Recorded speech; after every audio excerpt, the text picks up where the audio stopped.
نحمده ونستعينه ونستغفره ونعوذ بالله من شرور أنفسنا ومن سيئات أعمالنا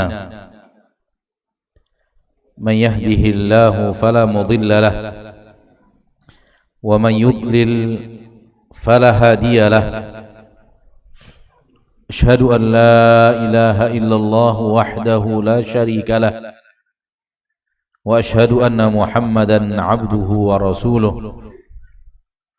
صلى الله عليه وعلى آله وأصحابه ومن تبعهم بإحسان إلى يوم الدين وسلم تسليما كثيرا.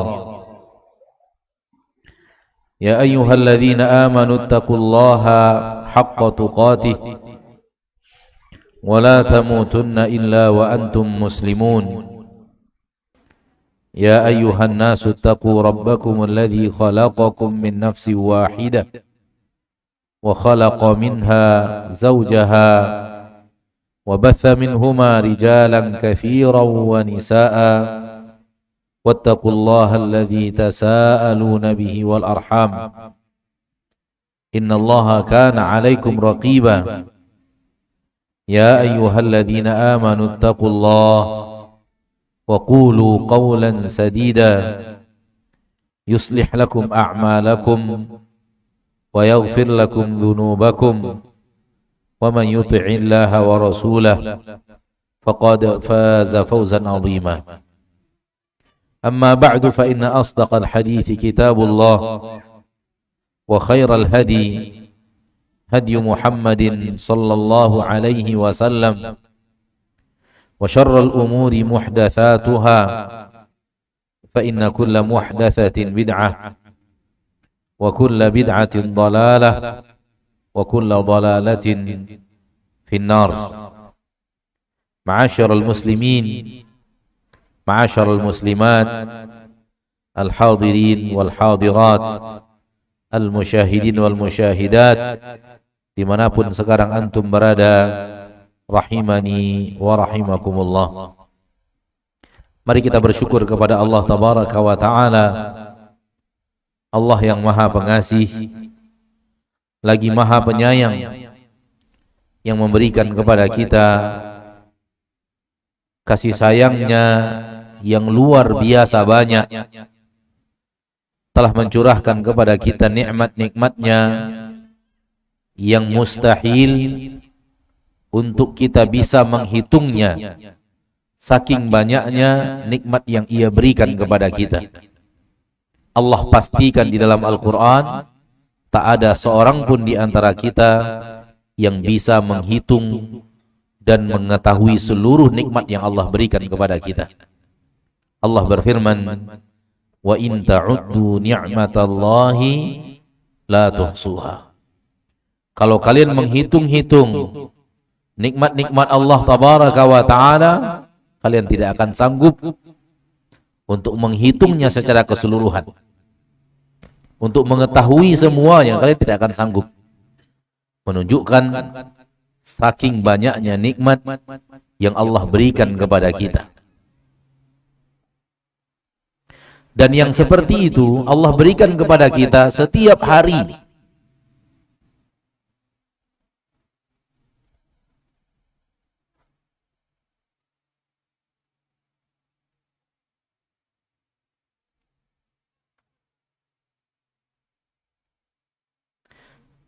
Nikmat yang sangat teramat banyak yang tak terhitung itu Allah berikan kepada kita setiap hari.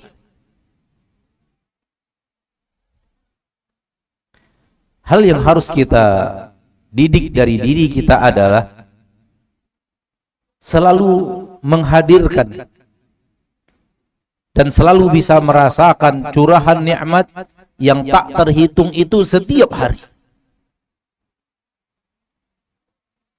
Karena kesalahan hidup banyak manusia di zaman kita sekarang ini, dan mungkin saja kesalahan itu kita juga melakukannya, adalah bahwa nikmat yang Allah katakan saking banyaknya tak terhitung justru tak terlihat. Bukankah hal yang sangat teramat aneh? Allah mengatakan saking banyaknya kalian tak akan sanggup untuk menghitungnya, kemudian kita tidak merasakan dan tidak mampu melihat yang banyak yang tak terhitung itu. Allah katakan banyak dan saking banyaknya tak terhitung, kemudian kita tidak merasakan banyaknya. Dan kita tidak bisa melihat mana yang banyak itu. Kalau ataupun ada nikmat Allah terlihat sangat sedikit. Seperti yang tadi saya katakan, ini kesalahan banyak manusia di zaman kita sekarang ini, dan mungkin boleh jadi kita salah seorang yang melakukan kesalahan itu.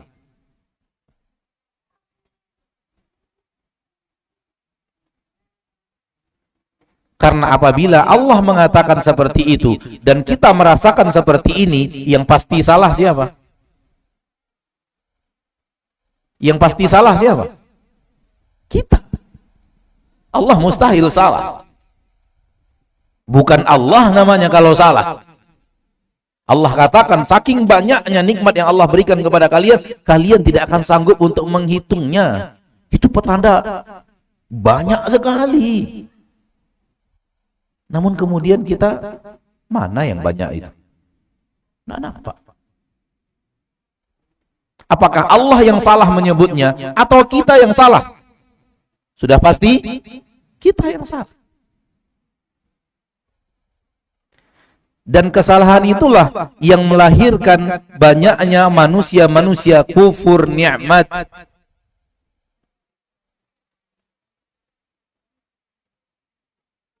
Dia tidak pandai bersyukur kepada Allah, karena dia tidak melihat nikmat Allah yang banyak itu. Kalau tidak pandai bersyukur, otomatis kufur. Hanya ada dua. Hidup kita hanya dua. Kalau tidak pandai menjadi hamba yang bersyukur, otomatis akan masuk menjadi hamba Allah yang kufur. Dalam ayat yang sangat masyhur, la in syakartum la azidannakum. Kalau kalian bersyukur, aku tambah kepada kalian nikmat-nikmatku. Kalau tidak menjadi hamba yang bersyukur, otomatis masuk ayat berikutnya, wala in kafartum.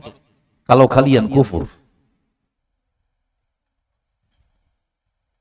Mari berlatih saudaraku, mari berlatih saudariku muslimin dan muslimat, al-mu'minin wal mu'minat rahimani wa rahimakumullah, berlatih untuk melihat banyaknya nikmat itu.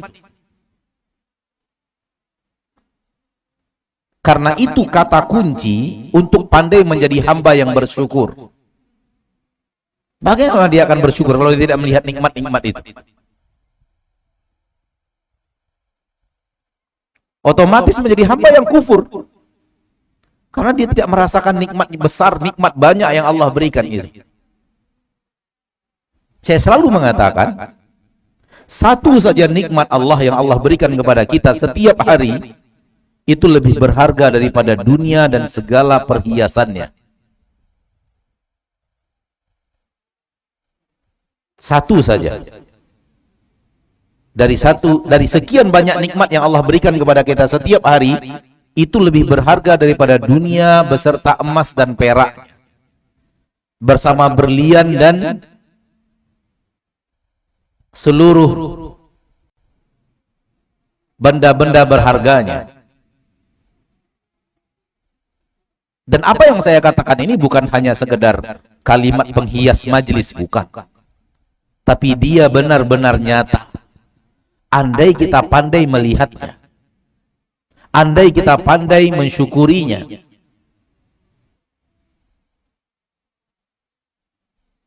namun karena kita tidak pandai, tak nampak.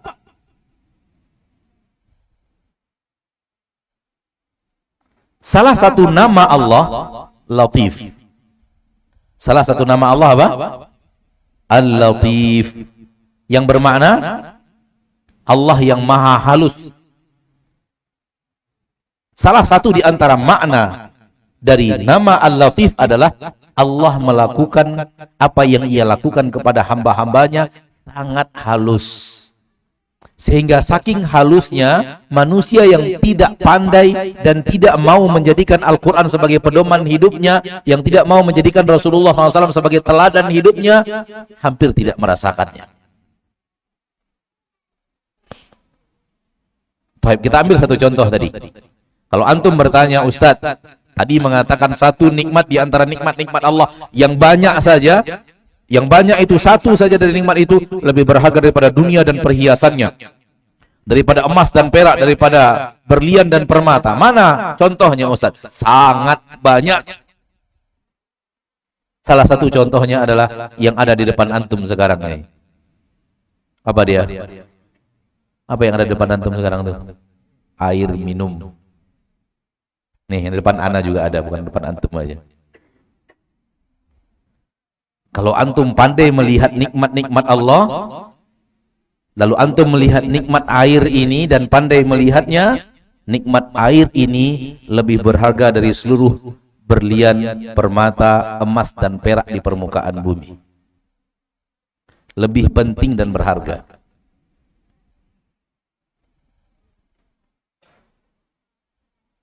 Yakin? Yakin? Ada wajah-wajah kurang yakin gitu saya lihat. Yakin nggak? Coba lihat baik-baik air itu. Tatap baik-baik dia dan rasakan apa yang saya katakan. Saya tidak mengatakannya hanya untuk sekedar penghias majelis loh, Pak. Tidak boleh seorang mengatakan sesuatu yang tidak benar, apalagi dia di podium didengarkan oleh kaum muslimin mengucapkan hal yang tidak benar. Itu khianat terhadap umat.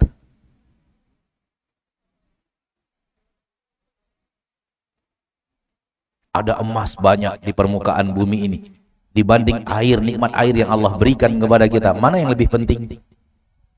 Mana yang lebih penting? Air. Karena tak ada gunanya itu kalau kita tidak mendapatkan air. Dan tak ada apa-apanya kita tidak punya itu kalau kita dapat. Ada gunanya punya emas 2 gunung namun tak bisa dapat air? Ada gunanya? Lihat. Apa yang anak katakan tadi benar adanya. Ini lebih baik, ini lebih penting, ini lebih mulia, ini lebih hebat. Permasalahannya adalah kapan kita memuliakan dia. Kapan kita merasakan kehebatan nikmat Allah yang bernama air itu. Kapan kita memuliakannya sebagai nikmat besar, karunia ilahi, karunia Allah yang maha pengasih lagi maha penyayang. Kapan kita merasakannya? Ataukah kita melalaikannya? Kita anggap nikmat biasa.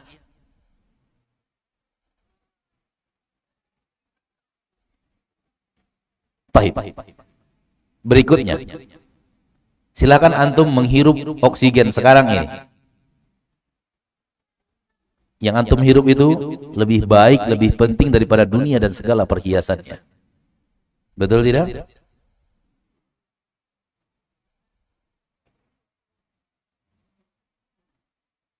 Permasalahannya adalah kita tidak memuliakan. Kita anggap remeh dan sepele. Sehingga apa? Sehingga kita tidak merasa mendapatkan nikmat yang sangat besar di saat kita berhasil dengan izin Allah menghirup oksigen, mengeluarkan karbohidrat, hirup lagi oksigen, keluarkan karbohidrat. Betul karbohidrat yang kita hembuskan? Karbon dioksida, salah maaf. Karbon dioksida. Ya. Kita hirup oksigen, kita keluarkan karbon dioksida. Mohon maaf. Salah sebut pelajaran SD.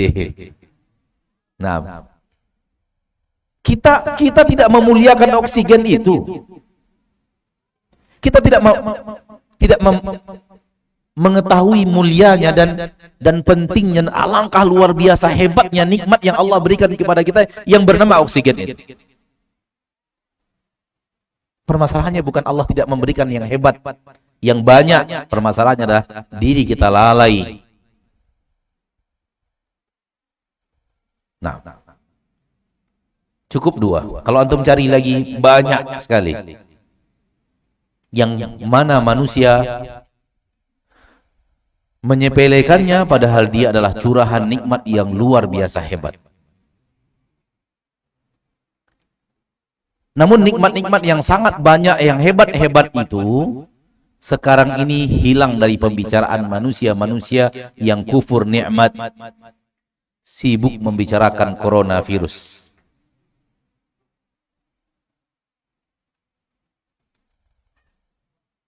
Padahal kalau dibandingkan besarnya nikmat-nikmat yang Allah berikan kepada kita dan dibandingkan besarnya musibah virus corona, mana yang lebih besar?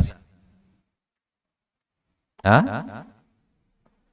Nikmat Allah begitu besar, Allah katakan kepada kita begitu banyak. Kemudian kita diuji oleh Allah dengan datangnya wabah, pandemi, coronavirus. Kita buat besarnya kira-kira segini. Besar nikmat Allah kira-kira segini. Kira-kira mana lebih besar? Nikmat Allah yang Allah berikan kepada kita atau musibah yang sedang Allah berikan kepada kita? Lalu kenapa tidak nikmat Allah yang besar kita bicarakan?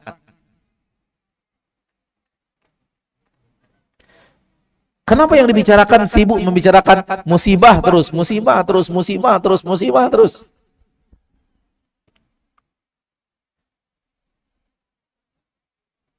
Saking banyaknya dibicarakan, saking seringnya bicarakan, ada orang sampai takut keluar rumah.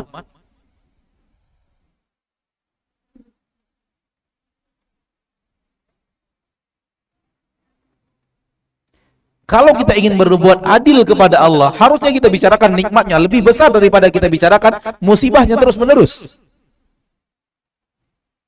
Nah, Allah yang memberikan musibah kepada kita. Karena tak ada yang mengatur alam semesta ini kecuali Allah. Nabi mengatakan la adwa wala tayr.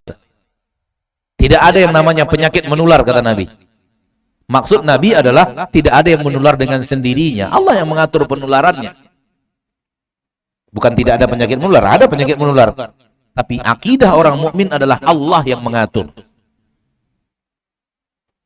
Bukan berpindah semaunya dia. Asal bersalaman pindah, asal bicara tanpa masker pindah.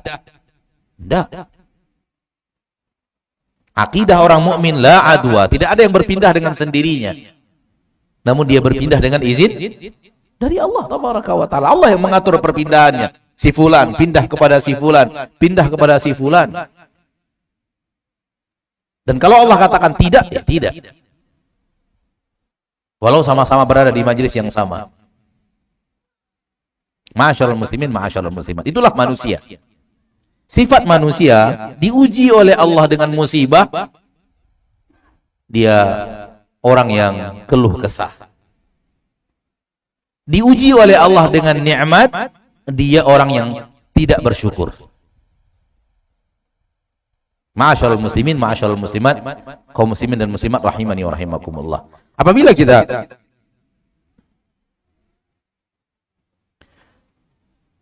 menyebut kalimat ujian, selalu saja yang hadir di benak kita adalah musibah. Naam, kalimat musibah lebih sering digunakan untuk sesuatu. Kalimat ujian lebih banyak digunakan, lebih sering digunakan untuk musibah. Sesuatu yang tidak kita sukai datang. Namun sebenarnya ketahuilah saudaraku bahwa hidup kita ini dari awal sampai akhir ujian. Karena memang kita diciptakan Allah untuk diuji. Dan ujian itu sebenarnya bukan hanya musibah. Nanti kita bacakan ayat di mana Allah mengatakan bahwa nikmat-nikmat yang Allah berikan kepada kita pun adalah ujian. Kita dihidupkan oleh Allah di permukaan bumi untuk diuji. Tujuan Allah menghidupkan kita, menjadikan kita makhluk hidup agar Allah menguji kita. Itu yang Allah katakan di dalam Al-Quran. Mungkin sebahagian kita hafal surah Al-Insan. Hal ata 'alal insani hinun minad dahri lam yakun syai'an madhkura. Tidakkah berlalu kepada setiap manusia suatu masa di mana dia bukanlah sesuatu yang disebut. Maksudnya dia tidak ada, sehingga tidak disebut-sebut orang. Sebelumnya dia tidak hidup. Orang tidak tahu siapa dia. Ayah dan ibu kita tidak tahu siapa kita sebelum kita lahir. Betul? Apalagi kakek kita, apalagi buyut kita nggak tahu siapa kita. Kita bukan sesuatu yang bisa disebut karena tidak ada. Ini maksud ayat yang pertama, hal ata 'alal insani hinum minad dari lam yakun syai'an madhkura. Wahai manusia, kamu pernah melalui suatu masa di mana kamu tidak ada, sehingga tak ada seorang pun yang menyebut dirimu. Inna khalaqnal insan, sesungguhnya kami ciptakan manusia. Setelah kamu tidak ada, kami ciptakan kamu. Kami jadikan kamu ada. Untuk apa? Inna khalaqnal insana min nutfatin amsyaj, dari air yang bercampur, nabtalihi, kami ingin menguji dia. Inna khalaqnal insana min nutfatin amsyaj nabtalihi, ketika kami ciptakan kamu wahai manusia, kami ingin menguji kamu. Berarti hidup kita ini untuk apa? Untuk diuji. Faja'alnahu sami'an basira, kami jadikan dia orang yang bisa mendengar, orang yang bisa melihat.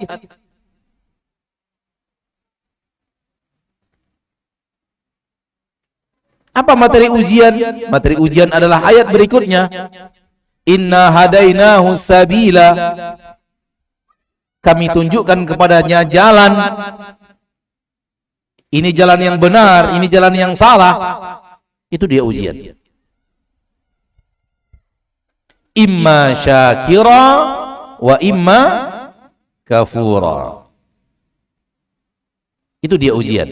Kami tunjukkan jalan, ini jalan yang benar, ini jalan yang diridhoi, ini jalan yang salah, ini harus dihindari.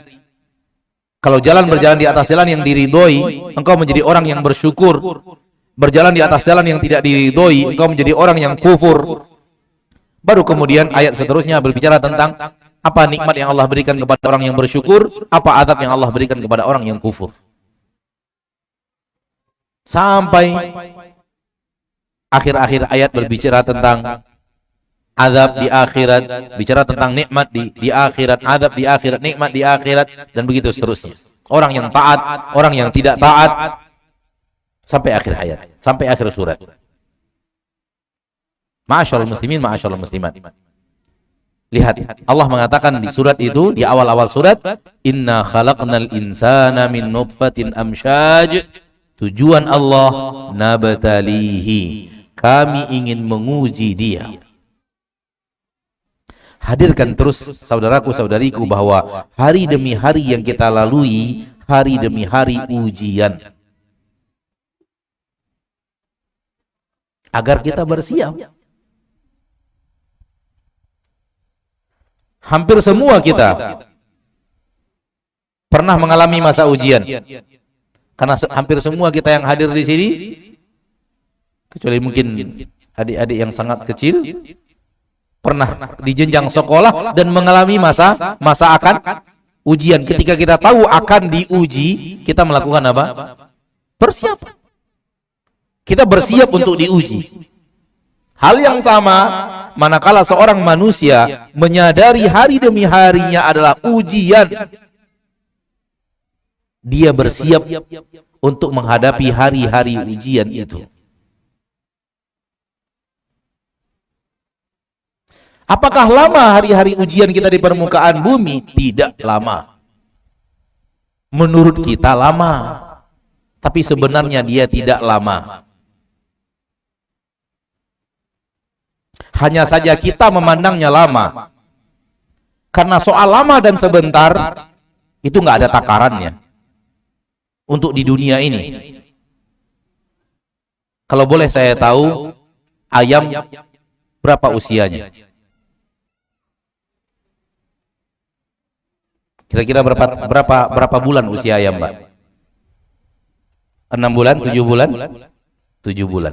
Di usianya 7 bulan, dia sudah menjadi nenek-nenek dengan cucu yang sudah sampai mungkin ratusan ekor cucu. Betul tidak? Di usia 7 bulan, ayam sudah merasa sangat tua. Hidupnya sudah terlalu lama. Kenapa? Ditakar dengan usia dan perasaan si ayam. Paham yang saya maksud? Padahal menurut kita 7 bulan itu belum apa-apanya. Kita sebagai manusia 7 bulan belum jalan, masih sangat bayi. Betul? Artinya bagi kita 7 bulan itu waktu singkat, tapi bagi si ayam sudah sangat terlalu lama dia hidup di permukaan bumi, dan dia sudah tua, cucu-cucunya sudah ratusan. Perasaan ayam. Kata orang, ini kata orang lagi, Allahu a'lam, nyamuk itu usianya 3 hari. Di hari yang ketiga, dia sudah merasa apa? Tua. Usianya sudah lama. Kenapa? Ditakar dengan perasaan nyamuk. Jadi nggak ada takaran di dunia ini, lama, tua, panjang, itu nggak ada takarannya. Dan yang benar takaran Allah mengatakan bahwa usia kalian di permukaan bumi singkat. Kalau Allah yang sudah menakarnya, pasti takaran yang benar. Di akhir surat An-Nazi'at, Allah berfirman, "Ka'annahum yawma yarawnaha lam yalbathu illa 'ashiyatan aw duhaha." Kalau mereka nanti bertemu dengan hari akhirat, mereka, kita maksudnya umat Nabi Muhammad, bertemu umat Nabi Muhammad sallallahu alaihi wasallam bertemu dengan hari akhirat, seolah-olah mereka tidak pernah tinggal di permukaan bumi kecuali waktu sore atau waktu duha. Itulah usia kita. Siapa yang mengatakannya? Allah. Siapa yang menakarnya? Allah. Makanya saya berani mengatakan usia kita tidak panjang. Usia kita singkat. Bukan pakai takaran manusia dan bukan pakai takaran perasaan manusia. Memakai takaran ilahi, takaran Allah.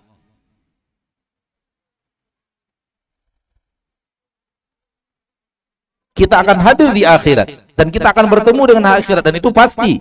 Seorang pun di antara kita yang bisa absen, nggak bisa. Lari dari akhirat nggak bisa. Allah katakan wa ma hum anha bighaibin. Mereka tidak akan bisa absen dari hari itu. Ketika kita bertemu dengan hari itu, kita bayangkan berapa usia kita hidup di permukaan bumi, baru kita sadar ternyata kita hidup di muka bumi hanya waktu sore atau waktu duha. Tak sampai 1 hari, tak sampai setengah hari. Waktu sore sampai setengah hari? Tak sampai. Waktu duha sampai setengah hari? Tak sampai. Waktu sore itu antara jam setengah 5 sampai jam 6, jam 4 sampai jam setengah 6. 1 jam setengah atau jam 6, 2 jam, itulah waktu sore. Hal yang sama mirip dengannya waktu duha. Kita diuji oleh Allah di permukaan bumi hanya 2 jam, hanya 1 jam setengah.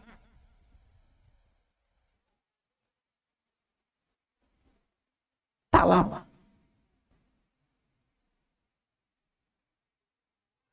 Cuman kita mungkin kita pakai perasaan kita sekarang sehingga kita merasa diuji 70 tahun. Merasa diuji 60 tahun. Padahal kalau pakai takaran Allah, usia kita hanya sekitar 2 jam, 1 jam setengah. Kenapa bisa demikian? Karena kita ketika sudah bertemu dengan hari akhirat, sudah bertemu dengan hari yang sebenarnya. Dan hari yang sebenarnya adalah hari akhirat. Hari dunia ini bukan hari sebenarnya. Ini hari semu, hari dunia semu, dunia bukan dunia asli, bukan kehidupan asli. Kehidupan yang sebenarnya akhirat. Wa inna daral akhirata lahiyal hayawan. Allah katakan dalam Al-Qur'an surat Ar-Rum. Kehidupan yang sebenarnya, kehidupan akhirat. Lau kanu ya'lamun, andai mereka tahu dan mengerti. Dipakai takaran hari yang sebenarnya, terungkap kebenaran dan keaslian sesuatu.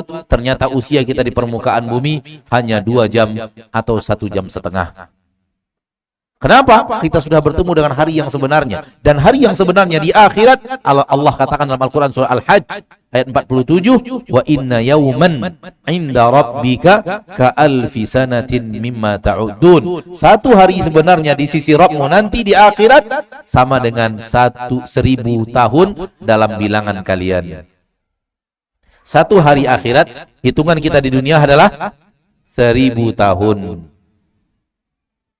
Kalau usia kita 50 tahun,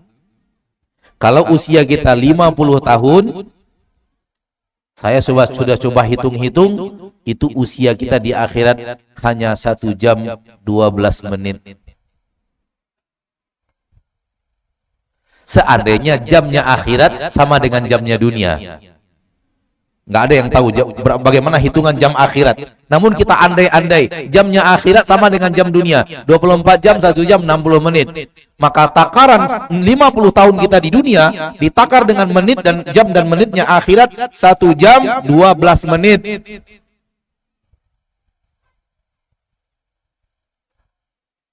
Bukankah waktu yang singkat? Usia kita 70 tahun tambah sekian menit. Usia kita 80 tahun seperti ayahanda 80 tahun usianya tambah sekian menit lagi. Tak sampai 2 jam. 100 tahun baru 2 jam 24 menit. Kalau 100 tahun usia kita. 2 jam 24 menit. Wajar kalau Allah katakan seolah-olah mereka hidup hanya waktu sore atau waktu dua. Hanya itu waktu masa kita diuji oleh Allah. Bapak Ibu yang dimuliakan Allah, Nabi Adam dan kaumnya, Nabi Nuh dan kaumnya diuji oleh Allah di dunia 1000 tahun. Karena usia mereka 1000 tahun. Masa ujiannya 1000 tahun. Mana lebih enak ujian itu, singkat atau panjang?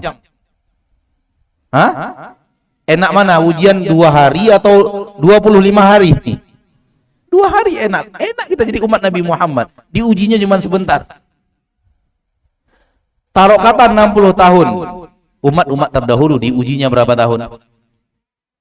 1000 tahun. Kita cuma 60 tahun. 60 tahun dibanding 1000. Dan saya selalu katakan 60 pun bukan 60-nya diuji, enggak. 15 tahun kurangi 15 tahun ketika kita belum balik. Itu enggak masuk masa ujian. Hanya masa pengetahuan, mengetahui. Berbuat dosa pun kita di sana tidak dicatat sebagai dosa. Namun kita berbuat baik di sana dicatat sebagai amal soleh. Lihat bagaimana hebatnya dan mulianya syariat Allah. Berbuat maksiat kita di usia itu tidak dicatat sebagai maksiat. Berbuat ibadah kita di usia itu dicatat sebagai ketaatan dan sebagai pahala. Kita keluarkan 15 tahun. Belum mukallaf, belum datangnya taklif, belum datangnya balik 15 tahun. 60 kurang 15. Hah? 45. Berarti 45 tahun. Apakah semua 45 tahun? Enggak juga. Termasuk yang tidak mukallaf orang tidur. Dan manusia biasanya tidur 1/3 dari usianya. 45 tahun, ambil 1/3-nya, 15. 15 ini sama dengan masa yang tadi, nggak kena masa ujian. 345 kurang 15, tinggal 30 tahun lagi, Pak. Hitungan-hitungan ini bukan hitungan-hitungan dibuat-buat, hitungan real loh. Kita tidur lebih kurang menurut para ahli hitung, rata-rata manusia tidur 1/3 usianya. Karena 24 jam, 7 sampai 8 jam kita gunakan untuk tidur. Betul tidak? Lihat usia kita, lihat masa tidur kita, lebih kurang segitu. Makanya para ahli mengatakan 1/3 usia kalian untuk tidur. 45 1/3-nya 15. Berarti masa diuji oleh Allah, masa menjalani ujian yang Allah katakan di dalam ayat ini hanya 30 tahun dari 60 tahun usia kita. Semakin singkat dia sebenarnya. Namun yang harus kita hadirkan adalah kita diuji. Hadirkan itu terus. Karena kalau kita lalai bahwa kita diuji, maka yang datang adalah amani min amaniya syaitan. Tipu daya, angan-angan yang sering ditumbuhkan oleh syaitan di dalam hati kita. Karena syaitan itu dengan cara menggoda kita, salah satu caranya disebut oleh Allah di dalam Al-Quran. Syaitan akan memberikan angan-angan, memanjangkan angan-angan kita, ingin begini, ingin begini, ingin begini, berbuat seperti ini supaya dapat ini, berbuat seperti ini supaya dapat ini. Angan-angan syaitan. Sehingga kita hidup mengejar angan-angan itu. Masuk waktu ujian, masuk salat. Baik, sebagaimana yang disepakati tadi bersama panitia kajian, kita azan. Setelah azan kita lanjutkan materi dan tanya jawab. Setelah itu kita sholat dan bubar setelah sholat. Nah, silahkan dikumandangkan suara azan.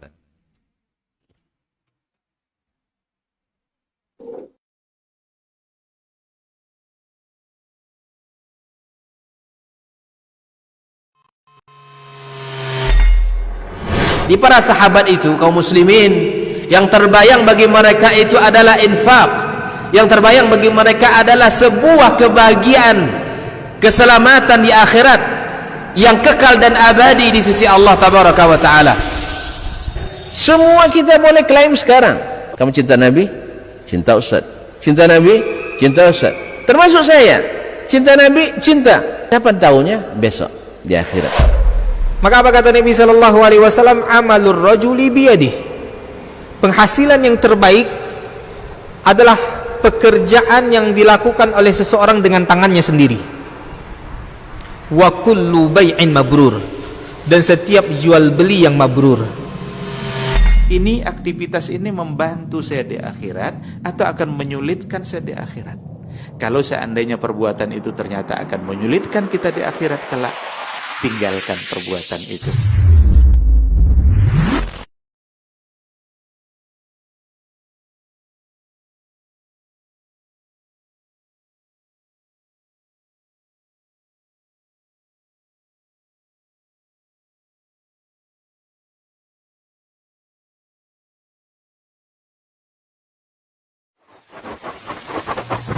Barometer amal kita saleh tak salehnya di salat kita. Bila salat kita ikhlas dan sesuai dengan sunnah Nabi SAW, maka insya Allah amalan yang lain. Ini aktivitas ini membantu saya di akhirat atau akan menyulitkan saya di akhirat. Kalau seandainya perbuatan itu ternyata akan menyulitkan kita di akhirat kelak, tinggalkan perbuatan itu. Anta ni'mal jund. Kamu adalah sebaik-baik prajurit. Coba lihat. Kamu adalah sebaik-baik prajurit. Maka tujuannya adalah menghancurkan kehidupan rumah tangga.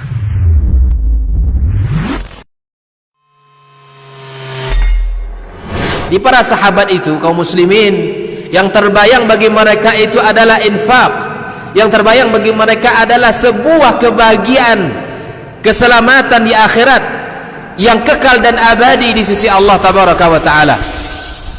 Semua kita boleh klaim sekarang. Kamu cinta Nabi? Cinta Ustaz. Cinta Nabi? Cinta Ustaz. Termasuk saya. Cinta Nabi? Cinta. Kapan tahunya? Besok di akhirat. Maka apa kata Nabi sallallahu alaihi wasallam? Amalur rajuli biyadih. Penghasilan yang terbaik adalah pekerjaan yang dilakukan oleh seseorang dengan tangannya sendiri. Wa kullu bai'in mabrur, dan setiap jual beli yang mabrur. Ini aktivitas ini membantu saya di akhirat atau akan menyulitkan saya di akhirat. Kalau seandainya perbuatan itu ternyata akan menyulitkan kita di akhirat kelak, tinggalkan perbuatan itu.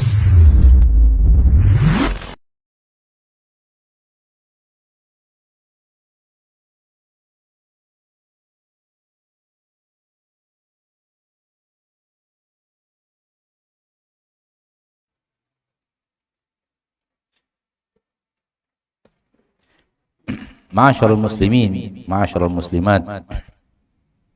Setelah kita tahu bahwa hidup kita diuji dan hidup ini adalah ujian, dan setelah kita tahu bahwa ujian itu tidaklah lama, ujian yang sangat singkat, Allah berfirman tentang akhirat, innahum yarawnahu ba'ida wa narahu qariba.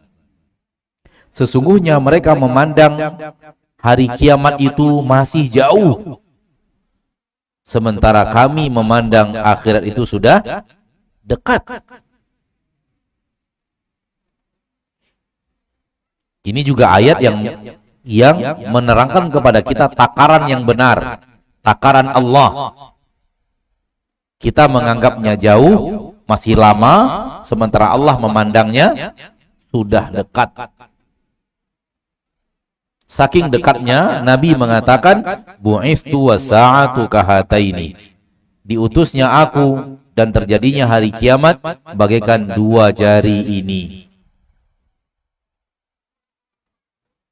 Dan Nabi yang mengatakan sallallahu alaihi wasallam ketika beliau hidup lebih daripada 1400 tahun yang lalu, sekarang ini malaikat Israfil sudah memasukkan sangkakala ke mulutnya, tinggal menunggu perintah tiup. Itu dari masa Nabi hidup, menunjukkan bahwa akhirat sudah sangat dekat. Ini juga dalil-dalil lainnya yang sengaja tidak kita bawakan secara rinci untuk menunjukkan kepada kita bahwa sebenarnya usia kita singkat. Untuk menyampaikan kepada kita bahwa ujian itu tak panjang, tak lama ujian itu, sebentar. Agar kita bersiap dalam ujian yang sebentar ini. Dan ujian itu bukan hanya sekedar musibah, namun semuanya. Lihat Al-Quran surah Al-Fajr ayat yang ke-15, 16, 17. Di ayat yang ke-15 Allah berfirman, fa'ammal insanu idza mabtalahu rabbuhu. Adapun manusia apabila Rabb-nya mengujinya. Lihat kalimat ujian dalam ayat ini. Dengan apa Allah uji? Fa'akramahu. Allah berikan kemuliaan kepadanya. Wa na'amahu. Allah curahkan nikmat-nikmat kepadanya. Lihat awal ayat. Apa yang Allah katakan? Apabila Rabb-nya mengujinya. Apa materi ujiannya? Allah berikan kemuliaan di dunia. Allah berikan nikmat-nikmat dunia. Ternyata itu ujian.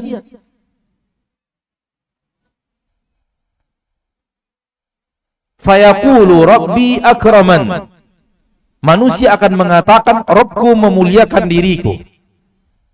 Wa amma, ayat berikutnya, wa amma idza mabtalahu. Namun apabila Rabb-nya mengujinya, faqadara alaihi rizqahu, lalu Allah sempitkan rezekinya, fayaqulu rabbi ahanan, maka manusia berkata, Rabbku menghinakan aku, Rabbku tidak peduli kepada aku, Rabbku tidak sayang kepada aku, sayangnya hanya kepada orang lain, dan kalimat-kalimat sejenis. Di dalam ayat ini jelas, materi ujian itu bukan hanya sekedar musibah.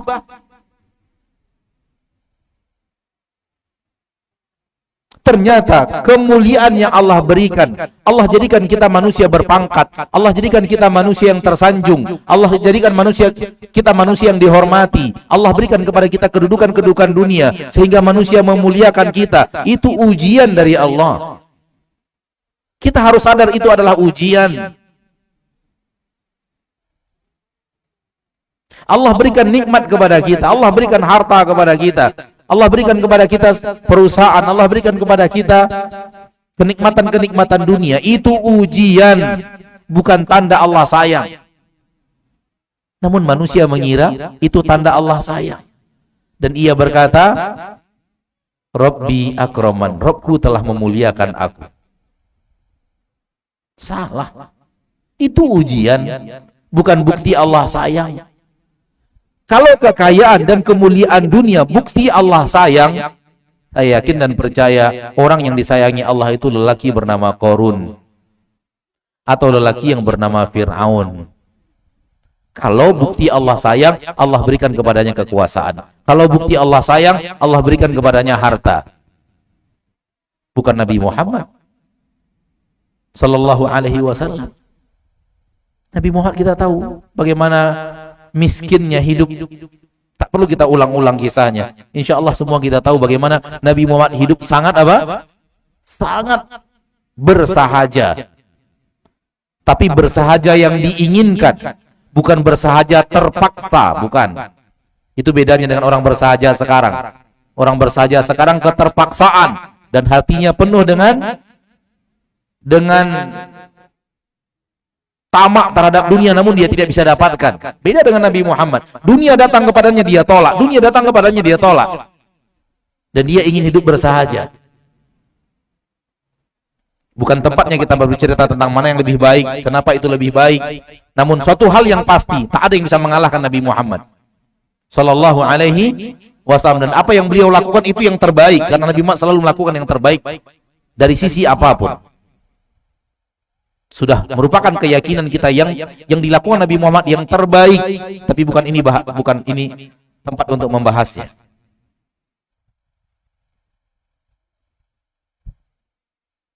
Kalau kasih sayang Allah itu dinilai dari harta, dinilai dari kedudukan dan kekuasaan, bukan Nabi Muhammad orang yang paling Allah sayangi. Tetapi lelaki yang bernama Qarun dan Fir'aun. Tetapi itu ujian.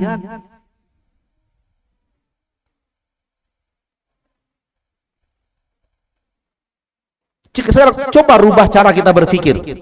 Coba rubah cara kita melihat. Coba rubah cara kita berpandang. Lihat kedudukan kita sebagai ujian. Lihat harta kita sebagai ujian. Lihat rumah kita sebagai ujian. Lihat kendaraan kita sebagai ujian yang Allah berikan kepada kita. Pandang gaji kita sebagai ujian. Akan berubah. Kenapa? Saya diuji dengan hal yang seperti ini. Apakah saya pandai mensyukurinya atau tidak pandai mensyukurinya? Bukan tergoda dengan yang tadi, Allah muliakan saya, Allah sayang kepada saya. Salah, itu ujian. Ayat berikutnya musibah. Wa amma idza mabtalahu, apabila Rabbnya mengujinya, faqadara alaihi rizqahu, Allah sempitkan rezekinya, hal yang tidak disukai datang. Fayaqulu rabbi ahad, dan manusia mengatakan Rabbku menghinakan aku. Di ayat yang ke-17 Allah bantah, kalla, sekali-kali tidak benar. Apa yang tadi ada di atas nggak benar. Orang yang Allah berikan nikmat dunia, Allah berikan kepadanya kedudukan dunia, itu tanda Allah sayang, tidak benar. Orang yang Allah sempitkan rezekinya, tanda Allah benci kepadanya, tidak benar. Namun begitulah manusia hidup. Dan manusia hidup seperti ini mayoritas. Bukan semuanya.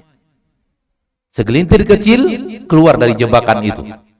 Itu yang Allah katakan di dalam Al-Quran, wa qalilan ma tashkurun wa qalilun min ibadiyasy syakur illa alladziina aamanu wa 'amilus salihati wa qalilum ma hum. Sangat sedikit kalian yang bersyukur. Sangat sedikit dari hamba-hambaku yang pandai bersyukur. Kecuali orang-orang yang beriman dan beramal soleh, alangkah sedikitnya mereka. Ada segelintir kecil yang sedikit, tidak seperti ini metode hidupnya. Dia tidak memandang nikmat itu sebagai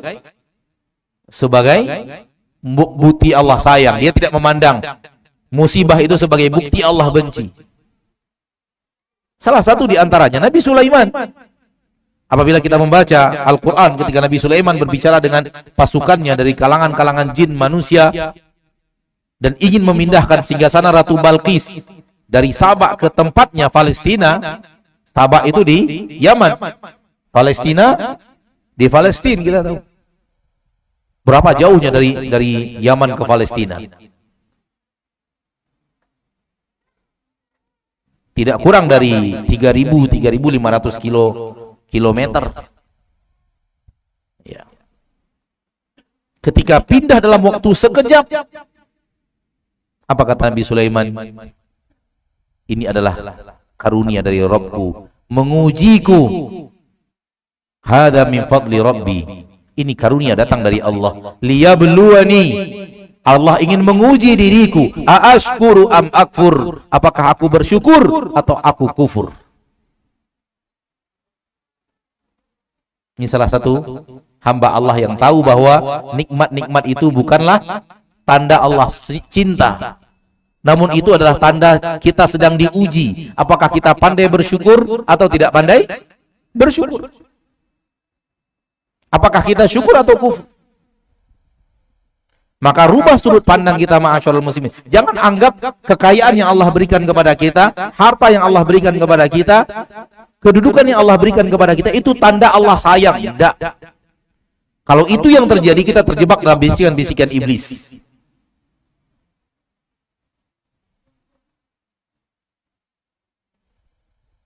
Dan kalau kekayaan itu tanda Allah sayang dan tidak kaya tanda Allah benci, alangkah sedikitnya orang yang Allah sayangi dibanding orang yang Allah benci. Di mana letak keadilan Allah? Bukankah Allah itu maha adil? Lalu kenapa hanya sedikit yang dikayakan, rata-rata tidak kaya? Rata-rata kita tidak kaya.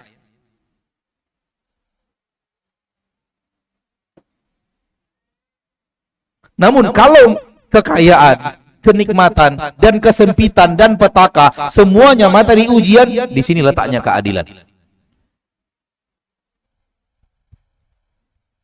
Yang berhasil adalah yang lulus ujian di materi manapun ia diletakkan oleh Allah. Kalau diuji dengan kenikmatan, diuji dengan kemuliaan, tetap lulus ujian, masuk surga. Diuji dengan kesempitan, diuji dengan hal yang tidak dia sukai, diuji dengan harta yang sempit, rezeki yang sempit, lulus ujian, masuk surga. Di sini keadilan Allah berlaku. Dan itu yang terjadi. Apabila kita melihat para nabi dan para rasul, kita akan bertemu para nabi dan para rasul yang Allah kayakan. Salah satunya Nabi Sulaiman tadi. Dan ayahnya, Daud alaihi wassalam, raja, penguasa. Dan ada nabi dan rasul yang Allah miskinkan. Salah satunya nabi kita tercinta Muhammad sallallahu alaihi wasallam. Salah satunya Nabi Ayub. Nabi Sulaiman lulus ujian, Nabi Muhammad lulus ujian.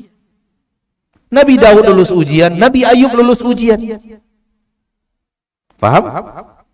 Di sini letak keadilan. Siapa yang diuji oleh Allah dengan materi apapun yang Allah ingin uji, dia lulus ujian masuk surga. Dan ketika dia diuji oleh Allah dan tidak lulus ujian, ke neraka. Ada orang yang diuji oleh Allah dengan harta, tak berhasil lulus ujian, ke neraka karena hartanya. Kedudukan dan jabatan, kekuasaan diuji oleh Allah, tak lulus ujian, ke neraka.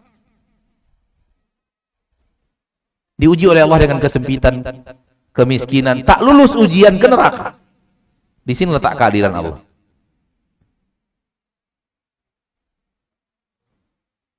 Dan ini pernah ditanyakan langsung oleh salah seorang jamaah kepada ana pribadi, ingin bertanya, Ustadz, tentang keadilan Allah, soal harta, soal kedudukan, soal orang miskin, soal orang penuh dengan penderitaan dan semacamnya. Lalu bertanya di mana letak keadilan Allah? Kita sampaikan seperti yang tadi. Keadilan Allah adalah bagi yang lulus ujian, Allah muliakan di surganya. Bagi yang tidak lulus ujian, Allah azab di nerakanya.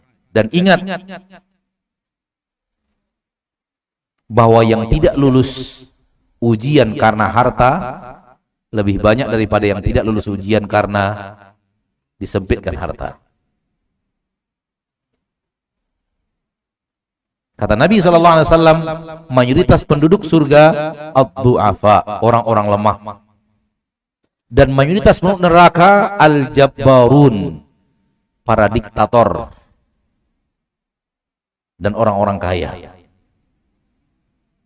Ini menunjukkan bahwa yang tidak lulus ujian karena kekayaan dan kekuasaan jumlahnya lebih banyak dibanding yang tidak lulus ujian apabila Allah uji dengan kelemahan dan kesengsaraan di dunia. Dan pada dasarnya, ma'asyarul muslimin, ma'asyarul muslimat, kesengsaraan dunia, sesengsara apapun, tak ada apa-apanya dibanding kesengsaraan akhirat. Dan kenikmatan dunia, senikmat apapun, tak ada apa-apanya dibanding kenikmatan akhirat. Itu yang benar. Jadi sesengsara apapun Allah mentakdirkan hidup kita, tidak ada, tidak sengsara namanya. apabila dibandingkan dengan sengsaranya. Jadi sengsara itu jangan. Disinilah pentingnya Al-Quran, disinilah pentingnya hadis Nabi memberikan keterangan-keterangan ini kepada kita, dan ini keterangan yang benar. Berapa sengsaranya dunia ini? Berapalah paling sengsaranya dunia ini? Tak sebanding dengan sengsaranya akhirat. Kata Nabi SAW tentang neraka,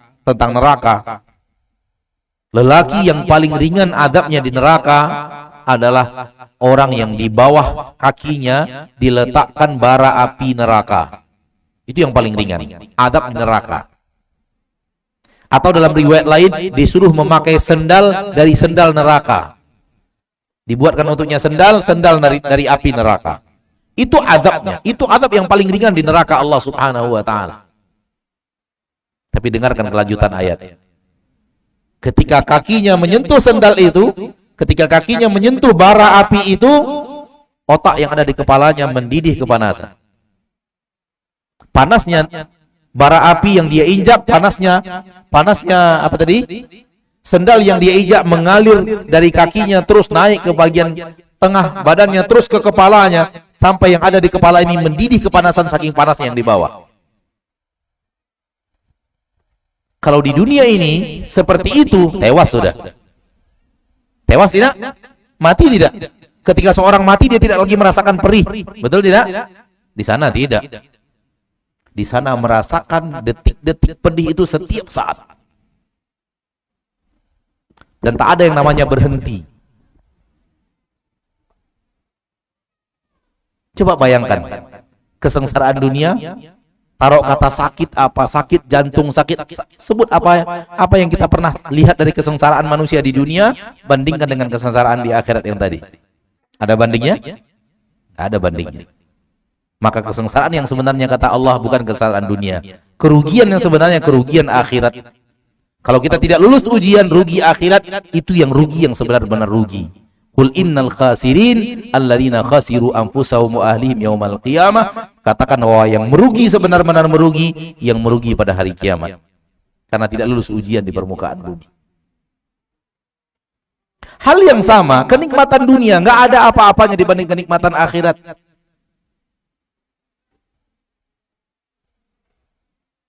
Siapa lelaki yang paling kaya di dunia ini? Qarun. Kata Allah di dalam Al-Quran surah Al-Qasas tentang harta Qarun, wa inna mafatihahu latanu bil usbati ulil quwwah. Ma inna mafatihahu latanu bil usbati ulil quwwah. Kunci-kunci gudang kekayaan Qarun, kuncinya saja kalau dikumpulkan tidak sanggup diangkat oleh beberapa orang yang punya tenaga lebih. Ada orang punya tenaga lebih kuat untuk mengangkat, kumpulkan berapa orang suruh mengangkat kuncinya. Kunci gudang Qarun nggak sanggup ngangkat kuncinya saja. Bukan saking besarnya, saking banyaknya. Tak bisa kita bayangkan. Bayangkan terserah antum. Berapa harta Qarun itu? Kalau satu kunci gudang itu sebesar masjid kita ini, bayangkan kunci itu numpuk-numpuk sampai nggak sanggup diangkat. Nah, berapa banyak gudangnya itu? Nah, semua isinya harta, emas, berlian. Taib, bandingkan dengan kekayaan akhirat. Kata Nabi SAW, 2 rakaat solat sunat fajar lebih mulia, lebih baik daripada dunia dan seisinya. Lebih baik daripada dunia dan seisinya. Mana lebih banyak, harta Qarun yang tadi atau dunia dan seisinya? Dan dunia dan seisinya itu nikmat akhirat. Dan Rasul tidak pernah berdusta. Kata Nabi ketika Nabi mengatakan lebih baik daripada dunia dan seisinya, seperti yang Nabi katakan, bukan hanya kalimat agar kita semangat, bukan kalimat motivasi, bukan kalimat agar kita terpancing, bukan. Nabi itu bicara hakiki. Nabi tidak pernah berdusta. La yantiqu anil hawa. Dia tidak pernah berbicara melalui hawa nafsunya. Ketika Nabi mengatakan lebih baik daripada dunia dan seisinya, benar-benar lebih baik daripada dunia dan seisinya. Kapan? Nanti di akhirat. Itu baru 2 rakaat sholat sunat fajar. Belum sholat subuh, belum sholat zuhur, belum sholat asar, maghrib dan isya. Belum sholat duha, belum sholat yang lainnya. Berapa kekayaan nanti penduduk surga? Allahu a'lam. Allahu a'lam. Berapa kekayaan nanti penduduk surga, Allahu a'lam. Yang ada saja 2 rakaat salat sunat fajar lebih baik daripada dunia dan seisinya. Berarti 2 rakaat salat sunat fajar itu lebih baik daripada harta korun. Ala kulli hal. Kembali kepada kita, kepada inti pembicaraan kita. Sadari terus bahwa kita hidup di dunia ini untuk diuji. Diberikan jalan yang benar, diberikan jalan yang salah. Diberikan maksudnya diberitahu. Ini loh jalan yang benar, ini loh jalan yang salah. Yang seperti ini Allah suka, yang seperti ini Allah benci. Yang seperti ini Allah suruh jalankan, kerjakan. Yang seperti ini Allah suruh jauhi, tinggalkan. Semua manusia mendapatkan itu. Dia tidak bisa mengelak. Karena Allah mentakdirkan itu pasti terjadi pada dirinya. Allah berfirman, وَهَدَيْنَاهُ النَّجْدَيْنِ. Kami ajarkan kepada manusia 2 jalan. Jalan kebaikan dan jalan keburukan. Siapapun manusia, seburuk apapun dia, hidup di tengah tahu ini jalan buruk harus ditinggalkan. Ini jalan baik harus dikerjakan. Itulah materi ujian. Yang mana jalan yang baik, apakah kita kerjakan atau kita tinggalkan? Jalan yang buruk, apakah kita kerjakan atau kita tinggalkan? Itu dia yang tadi dalam Al-Quran awal surah Al-Insan. Inna hadainahu sabila imma syakira wa imma kafura. Di dalam hadis sahih Muslim dari Abu Sa'id Al-Khudri radhiyallahu taala anhu wa ardhah, kalau ana tidak salah dari Abu Sa'id Al-Khudri, Nabi mengatakan tu'radul fitanu 'alal qulubi ka'ardil hasiri 'udan 'uda. Setiap hari fitnah, ujian dari sisi maksiat dihadapkan kepada manusia. Setiap hari dihadapkan ke hati manusia ujian, dihadapkan fitnah, dihadapkan syahwat, dihadapkan maksiat, kata para ulama. Untuk menguji hati itu, mengambil maksiat itu atau menolak maksiat itu. Ka'ardil hasiri 'udan 'uda, bagaikan batang-batang tikar, sebatang demi sebatang. Kalau tikar ini nggak kelihatan, kalau tikar yang sekarang. Kalau kita kembali ke tikar lama, tikar kampung kita, sebatang-sebatangan, dijalin, sebatang. Dari zaman Nabi sampai zaman kakek kita masih seperti itu. Zaman sekarang baru tikar berubah, nak nampak batangnya yang mana. Walaupun dia sebatang-sebatang juga sebenarnya. Ini kan sebatang-sebatang juga nih Pak. Tapi disatukan, tak nampak. Tapi kalau tikar lama jelas. Satu batang. Sehingga kalau putus dia punya tali, berseraklah batang-batangnya. Seperti itu kata Nabi. Satu, dihadapkan satu lagi, dihadapkan satu lagi, dihadapkan satu. Seperti itu kata Nabi. Untuk melihat dan menguji manusia, apakah hatinya menerima maksiat itu atau menolak maksiat itu.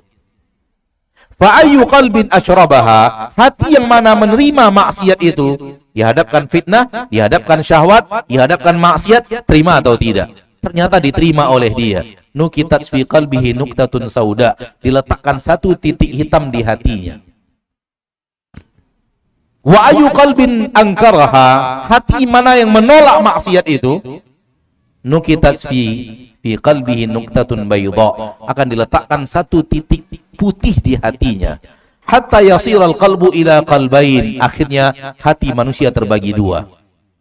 Aswada murbad, hitam legam. Disebabkan titik hitam itu berkumpul terus di hatinya. Wa abyad kas-safa, hati yang lain putih bagaikan batu sofa. Batu sofa itu putih dan keras. Kenapa hitam? Karena hati menerima maksiat. Lihatlah hidup kita. Setiap kita hendak berkata, kadang dihadapkan kepada perkataan maksiat. Dikerjakan atau tidak. Ketika akan memandang, dihadapkan kepada pandangan maksiat. Dilihat atau tidak. Ketika akan mendengar, dihadapkan kepada pendengaran maksiat. Terima atau tidak. Ketika akan melangkahkan kaki, boleh jadi menuju langkah maksiat. Melangkah atau tidak. ketika akan menulis, akan memberi, akan menerima dengan tangan, dihadapkan kepada maksiat, terima atau tidak, tulis atau tidak, beri atau tidak. Dan semua kita pasti merasakan semua itu. Fitnah berhadapan dengan mata, fitnah didatangkan ke telinga, fitnah didatangkan ke lisan, fitnah didatangkan ke tangan, ke kaki, ke pendengaran. Itu yang kata Nabi, setiap hari satu demi satu maksiat dihadapkan, ditolak atau diterima. Itu setiap hari, Pak. Oleh karena itu kita harus bersiap setiap hari. Setiap hari yang akan kita lalui, kita sadari bahwa kita akan diuji oleh Allah. Apalagi sekarang media begitu mudahnya, sehingga dunia kita letakkan di kantong celana kita. Ujiannya lebih berat daripada masa-masa kakek-kakek kita dulu, yang tidak Allah mudahkan media-media seperti itu.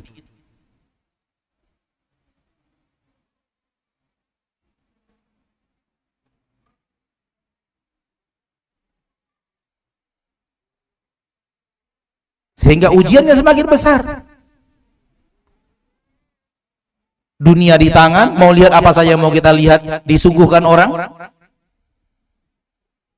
Ditambah lagi kita sedang sendiri, menurut kita sendiri, tak ada manusia lain yang melihat, dan hilang dilihat oleh Allah, hilang sedang disaksikan oleh para malaikat. Keimanan kita itu tidak sedang tidak terasa oleh kita. Hanyut dalam fitnah-fitnah yang ditawarkan ke hati dan diterima oleh hati Ma'asyarul muslimin, ma'asyarul muslimat, mari sadari bahwa hidup kita adalah ujian. Ujian itu setiap hari sampai akhir hayat, dan sebenarnya ujian itu tidak lama, sebentar. Dan apa yang akan kita terima nanti di akhirat sesuai dengan waktu yang sebentar yang kita jalani di dunia ini.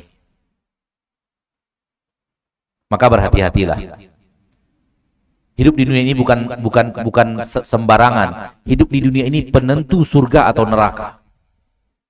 Saya dan kita semuanya, mari kita berhati-hati. Saya tidak hanya mengajak Bapak dan Ibu, saya juga mengajak diri saya. Bukan itu yang pertama kali yang harus diajak. Karena mengajak orang lain tanpa mengajak diri sendiri dianggap di dalam Al-Quran orang yang tidak berakal. Mari kita sadari hidup kita adalah ujian. Hidup kita tidak lama, ujian itu tidak lama, ujian itu sangat singkat, dan di waktu yang singkat inilah penentu ke surga atau ke neraka. Maka berhati-hatilah. Semoga kita berhasil saat diuji oleh Allah dengan hal yang kita sukai, kita syukuri. Dan kita belum masuk kepada bahasan bersyukur itu seperti apa. Dan ketika diuji oleh Allah dengan hal yang tidak kita sukai, hendaklah kita bersabar. Dan kita tidak masuk kepada bahasan bagaimana bersabar yang sebenarnya. Mudah-mudahan materi ini cukup untuk pertemuan kali ini pada kesempatan yang berbahagia ini. Semoga bermanfaat untuk saya yang berbicara dan kita yang hadir dan kita yang mendengarkan. Dan waktu yang tersisa kita gunakan untuk menjawab pertanyaan sekiranya ada yang ingin ditanyakan dan kita punya ilmu untuk menjawabnya. Kita persilahkan sebelum kita tutup dan kita sholat isya berjamaah, dan setelah itu kajian dianggap selesai. Silakan. Waalaikumsalam warahmatullahi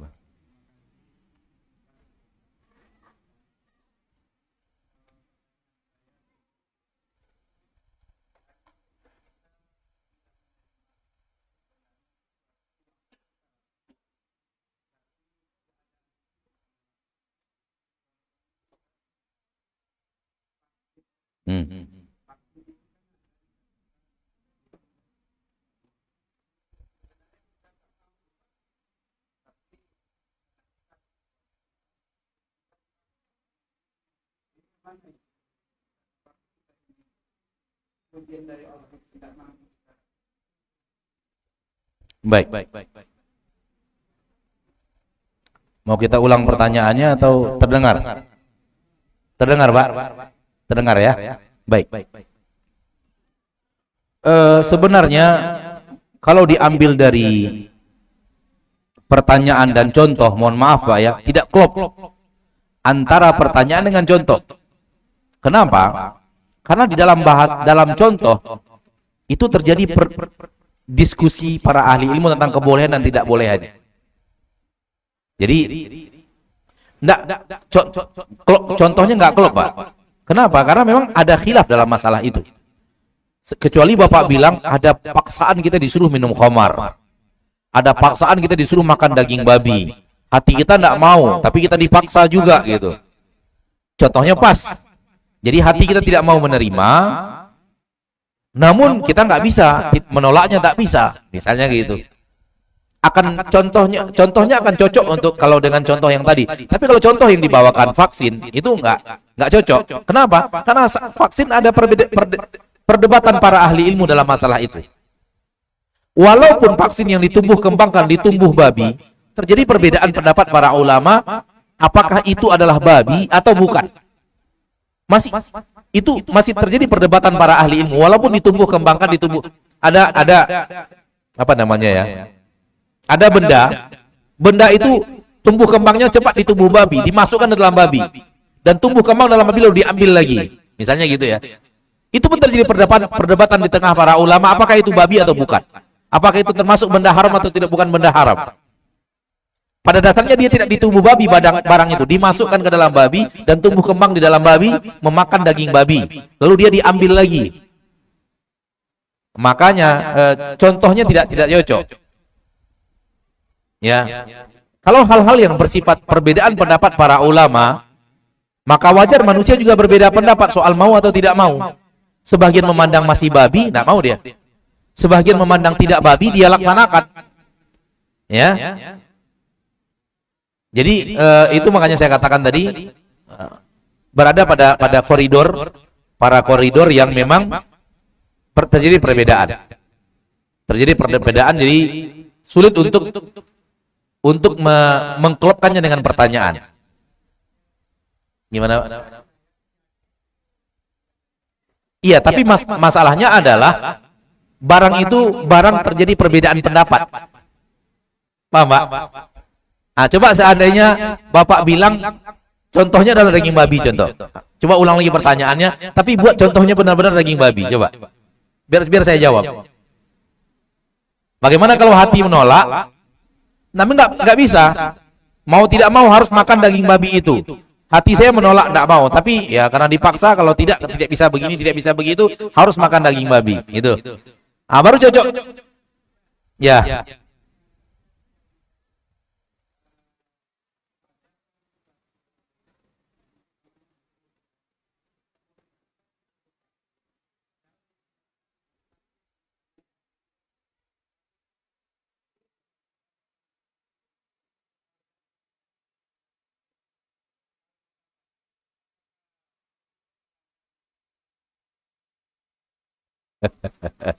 Tetap aja contohnya harus itu. Tetap aja contohnya harus itu. Ya kalau Bapak memaksakan contohnya harus itu, maka saya mengatakan bahwa terjadi khilaf di kalangan para ulama, ya, terjadi khilaf di kalangan para ulama sehingga ada yang mengatakan tidak haram sehingga dia kerjakan, ada yang mengatakan haram sehingga menurut mereka itu dosa.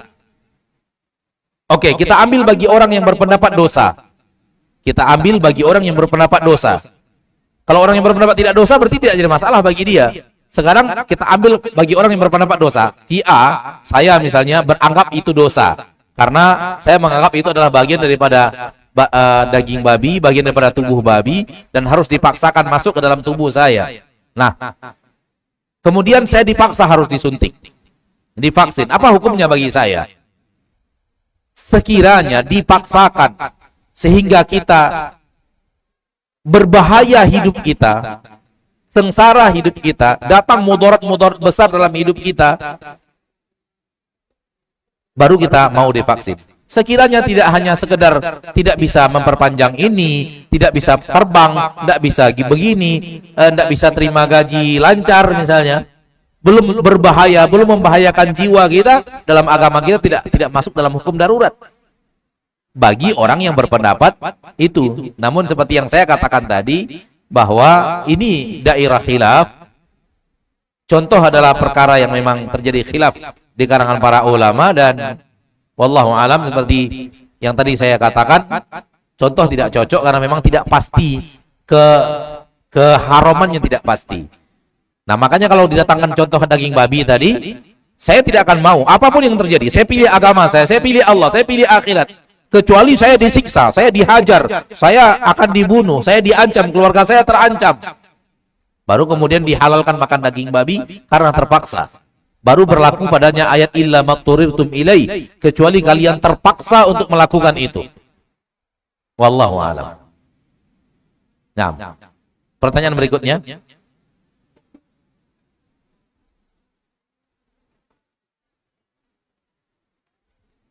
Habis? Kita langsung sholat? Baik, sampai di sini pertemuan kita pada kesempatan yang berbahagia ini. Semoga apa yang kita bicarakan tadi memberikan ilmu bagi kita dan pahala bagi kita duduk bersama di majelis ilmu dan tetap menjalankan majelis ilmu di kondisi-kondisi seperti ini. Insya Allah bahagian daripada menunjukkan semangat kita untuk duduk di majelis ilmu, ya, dan semoga ini kita semua dijaga oleh Allah dari hal-hal yang tidak kita sukai dan hal yang tidak kita inginkan, termasuk orang-orang yang kita cintai, keluarga-keluarga kita, dan semoga Allah tabaraka wa taala berikan kepada keluarga kita, teman-teman kita yang sedang sakit diberikan kesembuhan, dan semoga Allah wafatkan kita di atas husnul khatimah. Semoga Allah maafkan kita, mendapatkan ampunan yaumul hisab, dan semoga Allah kuatkan kaki kita ketika kita sedang meniti di atas sirat. Amin ya rabbal alamin. Subhanakallahumma wa bihamdik, asyhadu an la ilaha illa anta, astaghfiruka wa atubu ilaik. Wassalamu alaikum warahmatullahi wabarakatuh.